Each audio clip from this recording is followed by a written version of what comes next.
Hello everyone. आज की इस क्लास में हम डिस्कस करेंगे एक न्यूरोलॉजिकल डिसऑर्डर ट्राइजेमिनल न्यूरैल्जिया के बारे में।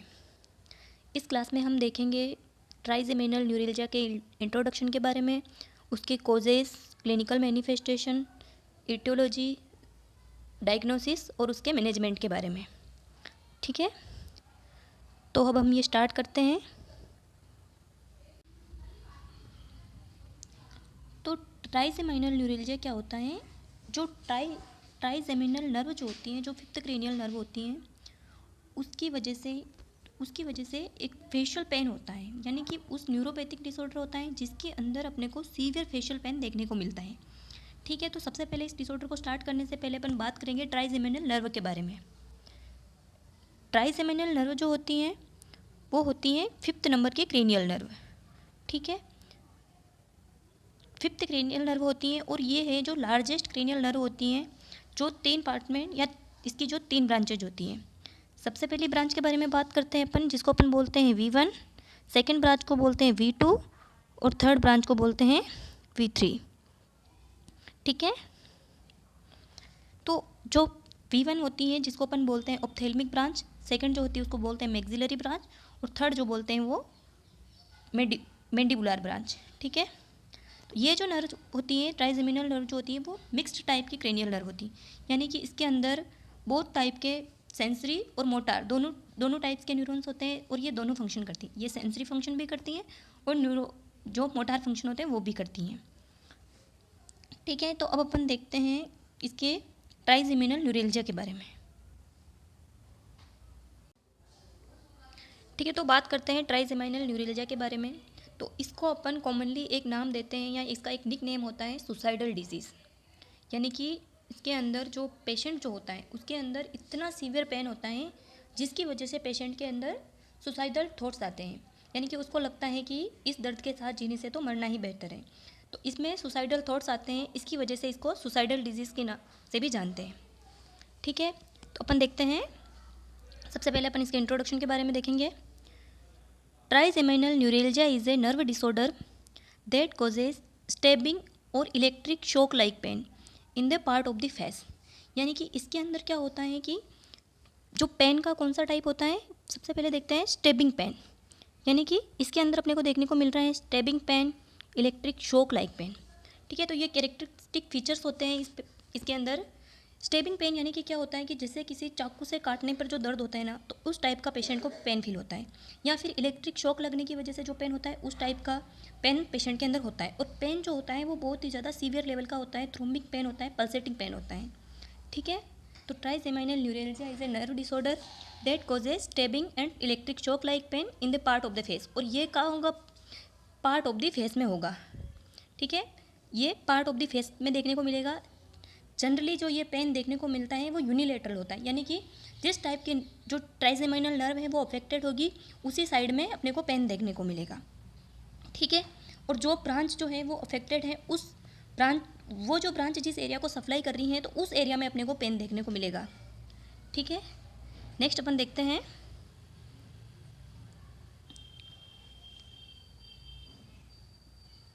Trigeminal neuralgia is also known as tic douloureux. ठीक है, अब इसके अंदर क्या होता है कि टिक डोलोरिएक्स मतलब क्या होता है? ये जो वर्ड है इसका एक मीनिंग होता है, जैसे टिक का मतलब तो होता है बार बार होने वाला एक्टिविटी, मसल्स के अंदर बार बार होने वाली एक्टिविटी। ठीक है, और डोलोरिएक्स का मतलब होता है, ये मतलब एक फ्रेंच वर्ड है जिसका मतलब फ्रेंच में एक कोई म्यूजिक होता है, तो जिसकी वजह से क्या होता है कि पेशेंट मतलब आंसू आने लग जाते हैं, इतना वो इमोशनल होता है। तो इस वर्ड का मीनिंग यहाँ होता है कि इसके अंदर जो पेन होता है तो उसकी वजह से क्या होता है कि जो पेशेंट होगा उसके अपने आप ही आंसू आने लग जाएंगे, तो उससे रिलेटेड अपन इसको ये नाम देते हैं। ठीक है, टिक डोलोरिएक्स। ठीक है, अब नेक्स्ट अपन देखते हैं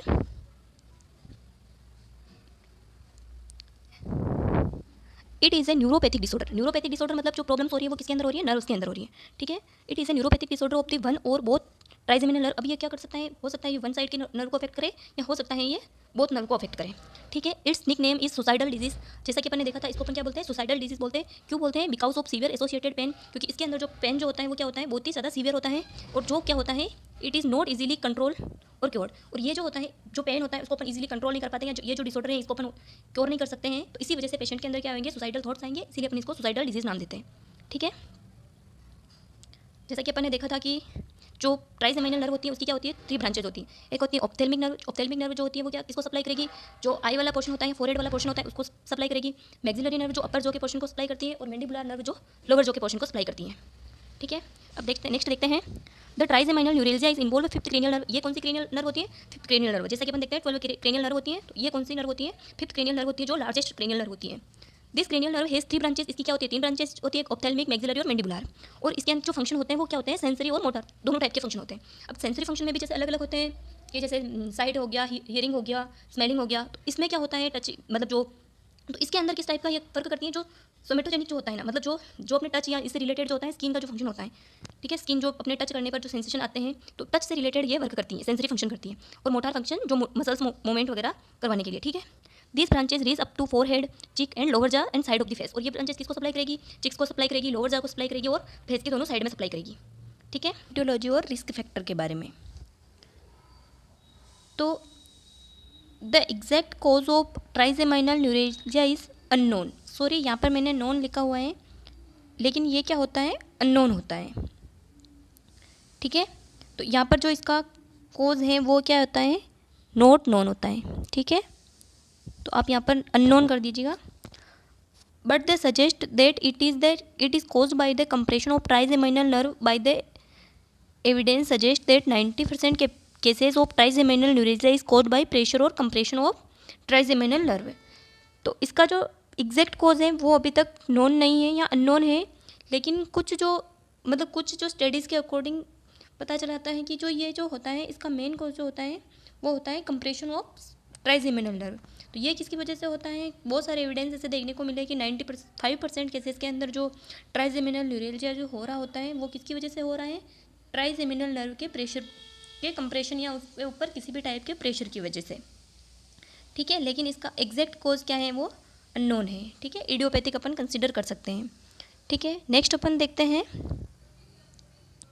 अब किसकी वजह से कंप्रेस हो सकती है, due to squeezing of nearby artery और वेन। यानी कि उसके जो पास की जो आर्टरी होती है, ट्राइजेमिनल नर्व के पास की जो आर्टरी होती है, तो उसके अंदर पल्सेशन की वजह से या उसके अंदर जो पल्स चलती है आर्टरी के अंदर, तो उसकी वजह से क्या होता है कि जो वो नर्व होती है वो कंप्रेस होती है, बार बार नर्व कंप्रेस होती है बार बार। तो उसकी वजह से क्या होता है कि नर्व के अंदर इरिटेशन होती है, और इरिटेशन होने की वजह से क्या होगा, उसके अंदर जो न्यूरॉन्स जो है उसके अंदर क्या हो जाएगा, इम्पल्स की बहुत ज़्यादा फायरिंग होने लग जाएगी। तो इसकी वजह से वहाँ पर पेन होता है। ठीक है, तो 95% केसेस के अंदर अपन देखते हैं कि उसका जो ट्राइजेमिनल नर्व का कंप्रेशन होता है, जो आर्टरीज या नियर बाई आर्टरीज या वेन की वजह से, तो उसकी वजह से अपने को ट्राइजेमिनल न्यूरेल्जिया देखने को मिलता है। ठीक है, नेक्स्ट अपन देखते हैं other causes also occurrence of trigeminal neuralgia by the pressure and compression of nerve। अब क्या हो सकता है, या तो हो सकता है कि वो नियर बाई आर्टरी या वेन की वजह से वो कंप्रेस हो रही हो, या फिर हो सकता है कि अदर कोई कंप्रेशन हो। जैसे क्या हो सकता है, सबसे पहले देखते हैं अपन ब्रेन ट्यूमर हो, किसी भी टाइप का ट्यूमर हो जो क्या कर रहा है, ट्राइजेमिनल नर्व को कंप्रेस कर रहा है, तो उसकी वजह से भी ट्राइजेमिनल न्यूरेल्जिया हो सकता है। या किसी भी वहाँ पर किसी भी टाइप का सिस्ट फॉर्मेशन हो गया है उस ट्राइजेमिनल नर्व के पास में, कोई भी अगर सिस्ट फॉर्मेशन हो गया है तो उसकी वजह से भी ट्राइजेमिनल न्यूरेल्जिया हो सकता है। या फिर किसी टाइप का सेरिब्रल एन्यूरिज्म हो, या आर्टरियो वेनस माल फॉर्मेशन हो, या आर्टरी या जो वेनस होती है, वेन्स जो होती है उनका सही से फॉर्मेशन नहीं हुआ हो, या फिर मल्टीपल स्क्लेरोसिस जो कि एक टाइप की सेंट्रल नर्वस सिस्टम के जो न्यूरॉन्स होते हैं उनके माइलिन शीट को अफेक्ट करने वाला एक डिसऑर्डर होता है मल्टीपल स्क्लेरोसिस। इनके अंदर क्या होता है कि जो माइलिन शीट का होता है, सेंट्रल नर्वस सिस्टम की जो नर्व्स होती हैं, तो उसके अंदर क्या होने लग जाता है, डीमाइलिनेशन होने लग जाता है।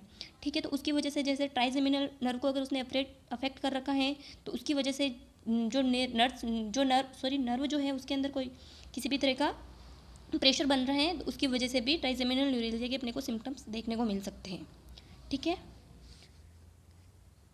नेक्स्ट अपन बात करते हैं इसके इंसिडेंस के बारे में।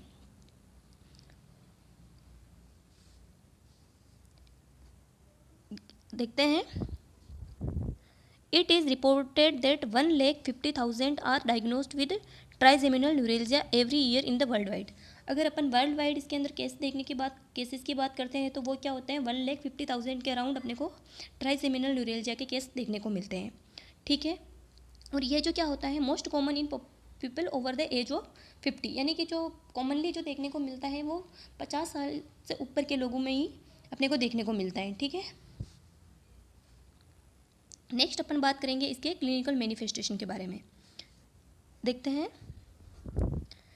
The pain of the trigeminal neuralgia is characterized by intense sharp throbbing sporadic burning shock like pain. ठीक है, अब इसके मतलब कई सारे कंपटीशन एग्जाम में क्वेश्चन पूछे जाते हैं कि ट्राइजेमिनल न्यूरेल्जिया है तो उसमें किस टाइप का पेन होता है, तो इसके कैरेक्टर्स को याद रखना है। जैसे क्या क्या होता है, जैसे अपन ने देखा था स्टेबिंग पेन होता है, इलेक्ट्रिक शॉक लाइक पेन होता है, उसी तरह अपन देखते हैं इसके अंदर क्या होता है।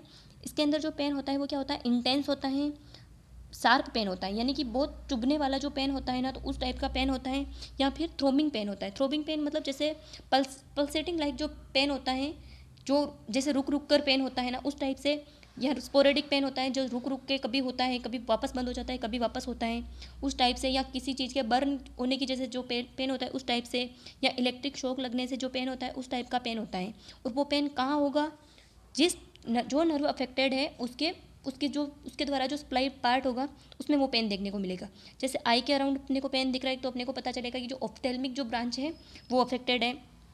लिप या नो, जैसे लिप है तो लिप के अंदर अपन लोअर लिप है तो जैसे मैंडिबुलर ब्रांच है उसमें हो रहा है। या जो फिर अपर लिप है तो उसके अंदर जो मैक्सिलरी ब्रांच है तो उसके अंदर डिफेक्ट है। या फिर जो नोज़ है, जो जहाँ है, फोरहेड है, स्काल्प है, इनके चारों में अपने को फेस पर कहीं पे भी अपने को पेन देखने को मिल सकता है। ठीक है, नेक्स्ट अपन देखते हैं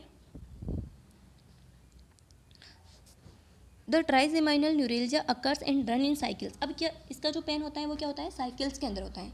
यानी कि अभी हुआ है, उसके बाद में वापस, जैसे किसी दिन में एक बार हो गया है, या उसके बाद में उस दिन वापस पूरा दिन नहीं हुआ, नेक्स्ट डे वापस उसी टाइम पे हो रहा है।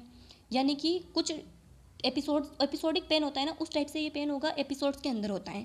ठीक है, और जो इसके यूजुअल पैटर्न की बात करते हैं तो जो ट्राइजेमिनल न्यूरेल्जिया का जो यूजुअल पैटर्न होता है तो वो क्या होता है, single time in a day. यानी कि या तो वो एक दिन में सिर्फ एक बार ही होगा, या फिर वो क्या होगा, every hour in a day, यानी कि वो हर एवरी हावर में वो हो रहा है। ठीक है, या हर घंटे अपने को पेन देखने को मिलेगा। ठीक है, तो इसका जो मतलब डिफरेंट पीपल्स होते हैं उनके अंदर अपने को डिफरेंट देखने को मिल सकता है। ठीक है, नेक्स्ट अपन देखते हैं the pain typically begins with the sensation of electric shock. और जो पेन स्टार्ट होता है ना वो एक इलेक्ट्रिक शॉक जैसे लगता है ना उस टाइप से स्टार्ट होता है टू स्टेबिंग पेन। और उसके बाद में जैसे किसी ने चाकू से काट रहा हो उस टाइप का पेन होता है। और इसकी जो ड्यूरेशन होती है वो क्या होती है, लेस देन 20 सेकेंड्स। यानी कि इसकी जो ड्यूरेशन जो होगी वो क्या होगी, लेस देन 20 सेकेंड्स होगी। पेन जो होगा वो होगा, लेकिन अब हो रहा है वो एक दिन में जैसे सिर्फ 20 सेकेंड्स के लिए हुआ, वापस पेन रुक जाएगा। वापस अगर अगले हावर हो रहा है तो वापस 20 सेकेंड्स के लिए होगा, वापस रुक जाएगा। तो इससे ज़्यादा ड्यूरेशन ऐसा नहीं है कि ये घंटों तक रहने वाला पेन है। तो ये मतलब इसकी ड्यूरेशन जो होती है वो शॉर्ट ड्यूरेशन का होता है। ठीक है, फिर आता है the attack of trigeminal neuralgia में भी ट्रिगर बाय फॉलोइंग। अब क्या होते हैं, कुछ ऐसे फैक्टर होते हैं जो इस पेन को ट्रिगर करते हैं। जैसे कि मतलब जैसे अगर उस चीज़ को अपन करते हैं तो अपनी, जैसे अपन ने फेस को टच किया है तो उसकी वजह से क्या होगा, अपने पेन स्टार्ट हो जाएगा। तो कुछ ऐसे फैक्टर्स होते हैं जो अपने इस पेन को ये करते हैं, ट्रिगर करते हैं। जैसे कि सबसे पहले टचिंग ऑफ स्किन लाइटली। अगर अपन लाइटली भी अगर वहाँ की स्किन को, जो अफेक्टेड साइड है उसकी स्किन को अपन टच करते हैं तो उसकी वजह से वहाँ पे पेन होने स्टार्ट हो जाएगा। ठीक है, या फिर अपन अपने फेस को वॉश कर रहे हैं, या फिर सेविंग कर रहे हैं, या फिर टीथ को ब्रश कर रहे हैं अपन, या फिर नोज़ को ब्लो कर रहे हैं या ब्लोइंग ऑफ नोज़ कर रहे हैं, तो उसकी वजह से भी अपने को वो ट्रिगर हो जाएगा पेन। ठीक है, या फिर अपन किसी भी तरह की ड्रिंक, कोल्ड या लिक्विड ड्रिंक या कोई भी लिक्विड अपन ले रहे हैं, ड्रिंक कर रहे हैं, तो उस वजह से भी अपने को पेन को ट्रिगर मिलता है। ठीक है, किसी भी तरह का बाहर से कोई मेकअप अप्लाई कर रहे हैं, या ज़्यादा बात कर रहे हैं, स्माइलिंग कर रहे हैं, च्यूइंग कर रहे हैं, तो इन सारी चीज़ों की वजह से अपने को उसके अंदर पेन को ट्रिगर करने को देखने को मिलता है। ठीक है, ये सारे हो गए triggering factor of trigeminal neuralgia. ठीक है, नेक्स्ट अपन देखते हैं the symptoms of several pain disorder are similar to those of trigeminal neuralgia. अब क्या होता है कि कुछ ऐसे मतलब अदर जो डिसऑर्डर होते हैं जिनके सिम्टम्स भी होते हैं वो ट्राइजेमिनल न्यूरेल्जिया की तरह होते हैं। तो अपने को मतलब इसको आइडेंटिफाई करना मुश्किल हो जाता है कि ये ट्राइजेमिनल न्यूरेल्जिया है या कोई अदर डिसऑर्डर। ठीक है, तो बहुत सारे ऐसे मिमिकर्स होते हैं जो ट्राइजेमिनल न्यूरैल्जिया के जैसे होते हैं। जैसे क्या होता है कि ट्राइज जैसे पहला अपन देखते हैं, जो इसका मोस्ट कॉमन मिमिकर्स होता है वो होता है ट्राइसेमिनल न्यूरोपैथिक पेन, यानी कि जो मतलब ट्राइसेमिनल नर्व है उसके अंदर कोई दूसरी प्रॉब्लम्स है या उसका कंप्रेशन नहीं हो रहा है, जैसे उसके अंदर कोई दूसरा नर्व प्रॉब्लम है, ठीक है, जैसे स्वेलिंग वगैरह, इन्फेक्शन वगैरह, तो कोई भी दूसरा मतलब ट्राइसेमिनल नर्व में किसी दूसरे डिसऑर्डर की वजह से पेन हो रहा है, उसको भी अपन कंसिडर कर लेते हैं जैसे कि इसको ट्राइसेमिनल न्यूरैल्जिया है। तो ये उसका एक मिमिकर होता है। जैसे अदर डिसऑर्डर होते हैं, या फिर जैसे किसी भी टाइप की इंजरी या डैमेज हो गया है ट्राइजेमिनल नर्व के अंदर, या फिर किसी भी जैसे किसी को डेंटल पेन हो गया, साइनस इन्फेक्शन हो गया, उसको किसी भी टाइप का ईयर इन्फेक्शन हो गया, या उसको टेम्पोरोमैंडिबुलर जॉइंट सिंड्रोम हो गया है जिसके अंदर जो टेम्पोरल और मैंडिबल जो बोन्स होते हैं उनका जो जॉइंट होता है तो वो फिक्स हो जाती है और वो मूवेबल नहीं होती और वहाँ पर इंटेंस पेन होता है। ठीक है, तो इन सारी जो डिसऑर्डर्स हैं उनके अंदर भी अपने को सेम ट्राइजेमिनल न्यूरैल्जिया के जैसे सिम्टम्स देखने को मिलते हैं। ठीक है, नेक्स्ट अपन बात करेंगे डायग्नोसिस इवैल्यूएशन की। डायग्नोस्टिक इवैल्यूएशन देखते हैं कि अपन इसको किस तरह आइडेंटिफाई करेंगे। ठीक है, trigeminal neuralgia can be very difficult to diagnose, मतलब इसको डायग्नोसिस करना बहुत मुश्किल है। क्यों? क्योंकि एक तो इसके लिए कोई स्पेसिफिक टेस्ट नहीं है, और दूसरा जो इसके मिमिकर्स बहुत हैं, यानी कि डेंटल पेन हो गया है, बाकी दूसरे कोई भी डिसऑर्डर हो रहा है उसकी वजह से पेन हो रहा है, फिर भी अपने को सिम्टम्स जो है वो ट्राइजेमिनल न्यूरैल्जिया के जैसे आ रहे हैं, तो अपन को डायग्नोसिस करना या उसको दोनों को आइडेंटिफाई करना या उसको दोनों को डिफरेंस करना मुश्किल हो जाता है। ठीक है, तो इसको डायग्नोसिस के लिए कोई भी स्पेसिफिक डायग्नोस्टिक टेस्ट नहीं है। जो अपन इसको डायग्नोसिस करेंगे वो अपन क्या करेंगे, उसके सिम्टम्स के बेस्ट पर करेंगे। जैसे क्या कर सकते हैं, अब क्या करेंगे, कैसे करेंगे, these symptoms are very similar to other facial pain disorder, और जो इसके सिम्टम्स होते हैं वो दूसरे पेन डिसऑर्डर से सिमिलर होते हैं। So according to unusual sharp electric shock like pain around the eye, lip and nose, यानी कि इन पार्ट के अंदर jaw, forehead, scalp, eye, lip, nose, इनके अंदर अगर कोई भी पेन हो रहा है और अपने को कोई भी हिस्ट्री नहीं है डेंटल सर्जरी की या कोई टाइप की फेशियल सर्जरी की, तो अपन कंसीडर कर सकते हैं, या किसी तरह का अदर कोई डिसऑर्डर नहीं है तो अपन कर सकते हैं कि ये है जो ट्राइजेमिनल न्यूरैल्जिया हो सकता है। उसके लिए अपन क्या करेंगे, पेशेंट से उसकी हिस्ट्री कलेक्ट करेंगे, उसका फिजिकल एग्जामिनेशन करेंगे, सीटी स्कैन या एमआरआई करवाएंगे ताकि अपन वहाँ पर कोई ट्यूमर है तो उसका पता लगा सके। ठीक है, और न्यूरोलॉजिकल एग्जामिनेशन करेंगे वहाँ के सेंसेशन को चेक करने के लिए, जो नर्व जो है वो प्रॉपरली फंक्शन कर रही हैं या नहीं है, तो उसके लिए अपन क्या करेंगे, न्यूरोलॉजिकल एग्जामिनेशन करेंगे। तो ये कुछ टेस्ट होते हैं जिसके थ्रू अपन आइडेंटिफाई कर सकते हैं ट्राइजेमिनल न्यूरैल्जिया को। नेक्स्ट अपन देखते हैं मैनेजमेंट। तो अब इसके मैनेजमेंट के बारे में देखते हैं। सबसे पहले अपन बात करेंगे मेडिकल मैनेजमेंट के बारे में। ठीक है, the trigeminal neuralgia treatment is usually with medication which block the signals that produce pain sensation, यानी कि ट्राइजेमिनल न्यूरैल्जिया का जो अपन ट्रीटमेंट करेंगे तो उसके अंदर सबसे पहले अपन क्या देंगे, मेडिकेशन देंगे। मेडिकेशन जो क्या कर सके, जो वो पेन प्रोड्यूस हो रहा है या उसके जो सिग्नल्स हैं उनको अपन ब्लो करवाएंगे। जो NSAID वगैरह ड्रग्स होती है वो इसके अंदर इफेक्टिव नहीं होती, क्योंकि ये जो पेन होता है वो न्यूरोजेनिक पेन होता है, तो इसको अपन कम करने के लिए जो इम्पल्स हो रहे हैं उनको कम करने की ज़रूरत होगी। ठीक है, तो इसके अंदर अपन क्या देते हैं, मेनली जो इसके अंदर ड्रग प्रेस्क्राइब की जाती थी वो थी कार्बामाजेपाइन। ठीक है, इसको अपन इसकी ड्रग ऑफ चॉइस भी बोलते हैं ट्राइजेमिनल न्यूरैल्जिया की। तो ये क्या होती हैं, एक एंटी सीजर ड्रग्स होती हैं। एंटी सीजर ड्रग होती हैं या जो क्या करती हैं, जो न्यूरोजेनिक पेन होता है उसको कम करने का काम करवाती हैं, या उसकी जो इम्पल्स की फायरिंग रेट होती है उनको कम करने का काम करती है। ठीक है, तो कार्बामाजेपाइन को अपन पहले ड्रग ऑफ चॉइस कंसिडर करते थे ट्राइजेमिनल न्यूरैल्जिया के लिए, लेकिन अब जो है इसके लिए क्या होती है, दूसरे टाइप की एक ड्रग होती है बेक्लोफेन। ठीक है, जो बेक्लोफेन ड्रग होती हैं अब वो अपन इसके लिए यूज़ करते हैं मोस्टली अपन अब कार्बामाजेपाइन की जगह पर अपन बेक्लोफेन यूज़ करते हैं, क्योंकि इसके जो साइड इफ़ेक्ट्स जो होते हैं वो कम होते हैं, और ये क्या करती हैं, मसल्स को रिलैक्स करने वाली ड्रग होती हैं। ठीक है, तो ये मसल्स रिलैक्सिंग एजेंट होता है जो अपन कॉमनली ट्राइजेमिनल न्यूरैल्जिया को ट्रीट करने के लिए यूज़ करते हैं। ठीक है, अब और अदर ड्रग्स के अंदर अपन देखते हैं तो उसको सेडेटिव ड्रग्स जैसे क्लोनाजिपाम वगैरह देंगे, ताकि क्योंकि इसके जो एपिसोड्स होते हैं वो स्लीप में नहीं देखने को मिलते हैं, क्योंकि उस टाइम पर इस टाइप का कोई ट्रिगर्स वगैरह नहीं हो पाता है। ठीक है, तो उसकी वजह से अपन इसको दे सकते हैं सेडेटिव ड्रग्स को। नेक्स्ट अपन जैसे एंटी एंजाइटी ड्रग वगैरह एमिट्रिप्टिलिन वगैरह ड्रग्स उसको प्रिस्क्राइब कर सकते हैं। ठीक है, जो इसका मेन मैनेजमेंट अब बात करते हैं, जैसे मेडिसिन से उसका कोई इफेक्ट नहीं आ रहा है या उसको रिलीव नहीं हो रहा है, तो उस कंडीशन में अपन इसका सर्जिकल मैनेजमेंट करते हैं। सर्जिकल मैनेजमेंट में अपन क्या करेंगे, if medication do not provide relief from severe intense pain then surgical option are available to remove cause of irritation and inflammation of nerve. तो अब अपन जैसे कि पेन अपन मेडिसिन यूज़ कर रहे हैं लेकिन उससे कोई रिलीफ नहीं मिल रहा है, तो उस कंडीशन में अपन क्या करते हैं, कुछ जो सर्जरीज होती हैं उसको परफॉर्म करते हैं ताकि जो नर्व की जो इन्फ्लामेशन या उसकी इरिटेशन हो रही है उसको अपन, उसके जो कॉज है उसको अपन रिमूव कर सकें। जैसे कोई ट्यूमर वगैरह है तो उसको अपन वहाँ से रिमूव कर सकें, तो इसके लिए अपन अलग अलग टाइप की सर्जरीज का यूज़ करते हैं। ठीक है, there are some surgical intervention available to cure this condition. इस कंडीशन को ट्रीट करने के लिए यहाँ पर कुछ सर्जिकल इंटरवेंशन दिए हुए हैं, जैसे कि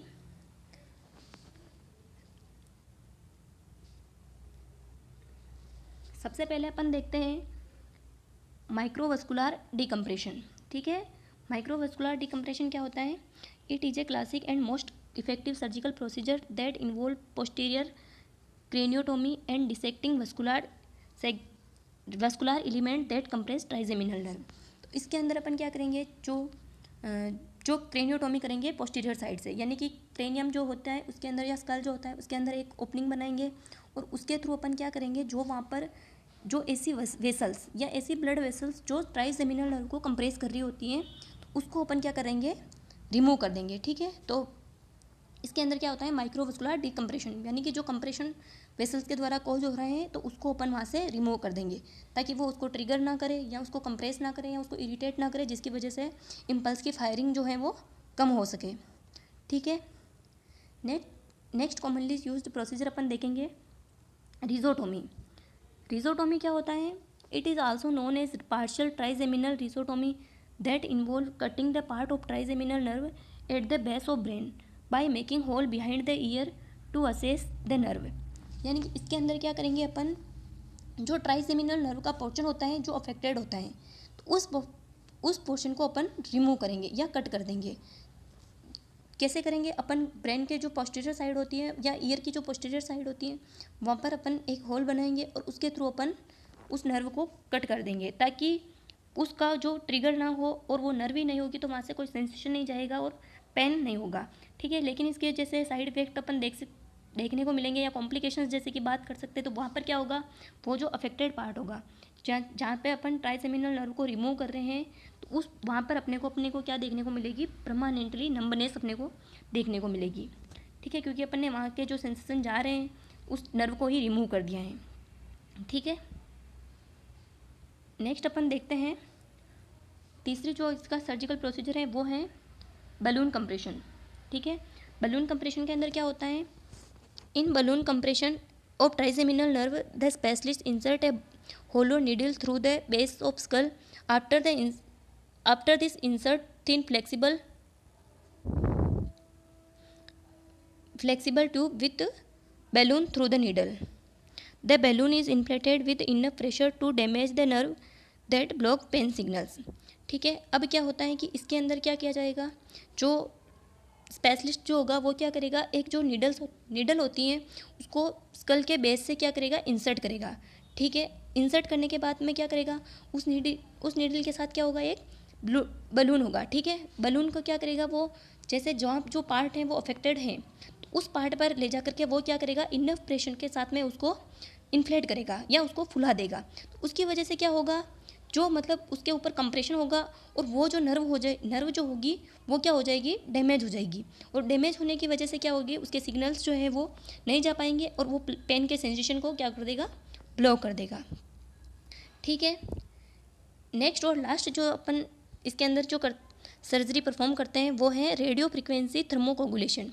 इसके अंदर क्या किया जाता है, this procedure is performed by application of high electrical current passes needle to trigeminal nerve for permanent damaging of nerve that induce pain signals. इसके अंदर अपन क्या करेंगे, जो इलेक्ट्रिकल करंट होता है तो अपन क्या करेंगे, नीडल के थ्रू क्या करेंगे, हाई इलेक्ट्रिकल करंट जो होगा वो अपन उस नर्व के वहाँ पर पास करेंगे ताकि अपन उस नर्व को क्या कर सकें, डैमेज कर सकें, परमानेंटली उसको डैमेज कर देंगे जिसकी वजह से वहाँ पर किसी भी टाइप का पेन सिग्नल इंड्यूस नहीं होगा। ठीक है, तो ये थी अपने कुछ टाइप की सर्जिकल इंटरवेंशन जो अपन ट्राइजेमिनल न्यूरैल्जिया के पेशेंट में करते हैं ताकि उसको सिम्टम्स को रिलीव कर सकें। ठीक है, आज तो आई होप आपको एक समझ में आया होगा। Thank you.